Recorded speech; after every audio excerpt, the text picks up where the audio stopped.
June മാസത്തിൽ കേരളത്തിൽ കാര്യമായ മഴ ലഭിച്ചിട്ടില്ല. തെക്കു പടിഞ്ഞാറൻ കാലവർഷം ദുർബലമായതോടെ 34% കുറവാണ് മഴയിൽ രേഖപ്പെടുത്തിയിരിക്കുന്നത്. ഇനി ജൂലൈ ഓഗസ്റ്റ് മാസങ്ങളിലെ മഴയാണ് കേരളം ഉറ്റുനോക്കുന്നത്.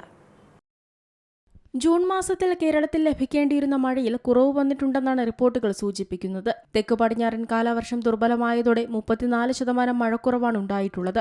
ഇതോടെ കൃഷി, ജലസ്രോതസ്സുകൾ, ജലവൈദ്യുതി ഉൽപാദനം തുടങ്ങിയ മേഖലകൾ ആശങ്കയിലായി. ജൂലൈ ഓഗസ്റ്റ് മാസങ്ങളിലെ മഴയിലാണ് ഇനി കേരളത്തിന്റെ പ്രതീക്ഷ. ജൂൺ 1 മുതൽ 30 വരെ സംസ്ഥാനത്ത് 427.3 മില്ലിമീറ്റർ മഴ മാത്രമാണ് ലഭിച്ചിട്ടുള്ളത്. സാധാരണയായി ഈ കാലയളവിൽ 648.2 മില്ലിമീറ്റർ മഴയാണ് ലഭിക്കേണ്ടത്. അതായത് ശരാശരിയേക്കാൾ 220.9 മില്ലിമീറ്റർ കുറവ് മഴയാണ് ഇത്തവണ ലഭിച്ചിട്ടുള്ളത്. സംസ്ഥാനത്തെ ഭൂരിഭാഗം ജില്ലകളിലും 20% മുതൽ 59% വരെ മഴക്കുറവ് രേഖപ്പെടുത്തിയിട്ടുണ്ട്. ചില ജില്ലകളിൽ മഴ ഗണ്യമായി കുറഞ്ഞപ്പോൾ തിരുവനന്തപുരം ജില്ലയിൽ മാത്രമാണ് ശരാശരിയേക്കാൾ കൂടുതൽ മഴ ലഭിച്ചത്. വയനാട് ജില്ലയിൽ വളരെ കുറവ് മഴയാണ് ഇത്തവണ ലഭിച്ചത്. സാധാരണ ലഭിക്കേണ്ട 703.6 മില്ലിമീറ്റർ മഴയ്ക്ക് പകരം 228.1 മില്ലിമീറ്റർ മഴയാണ് ഇക്കുറി ലഭിച്ചത്. അതായത് ഏകദേശം 68% മഴക്കുറവാണ് ഉണ്ടായിട്ടുള്ളത്.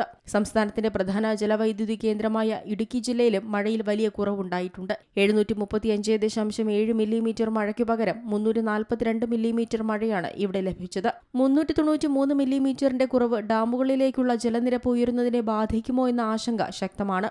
അതേസമയം തിരുവനന്തപുരത്ത് ശരാശരിയേക്കാൾ കൂടുതൽ മഴ ലഭിച്ചതാണ് ഏക ആശ്വാസം. സാധാരണ നിലയിൽ ലഭിക്കേണ്ടിയിരുന്ന 313.2 മില്ലിമീറ്റർ മഴയ്ക്കു പകരം ഇക്കുറി 328.5 മില്ലിമീറ്റർ മഴ ലഭിച്ചിട്ടുണ്ട്. ഇതോടെ 5% അധിക മഴയാണ് രേഖപ്പെടുത്തിയിട്ടുള്ളത്. അതേസമയം കോട്ടയം ജില്ലയിൽ 16%, പത്തനംതിട്ട ജില്ലയിൽ 15% മഴ കുറഞ്ഞു. ഇതോടെ ജൂലൈ ഓഗസ്റ്റ് മാസങ്ങളിൽ മികച്ച മഴ ലഭിക്കുമോ എന്നാണ് കർഷകരടക്കം ഉറ്റുനോക്കുന്നത്.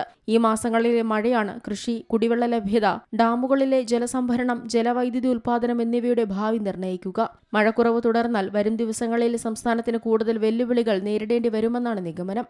News desk C Malayalam news. ഏറ്റവും പുതിയ വാർത്തകളും വിശേഷങ്ങളും വിരൽത്തുമ്പിലറിയാൻ സി മലയാളം ന്യൂസ് എല്ലാ ഡിജിറ്റൽ പ്ലാറ്റ്ഫോമുകളിലും ലഭ്യം.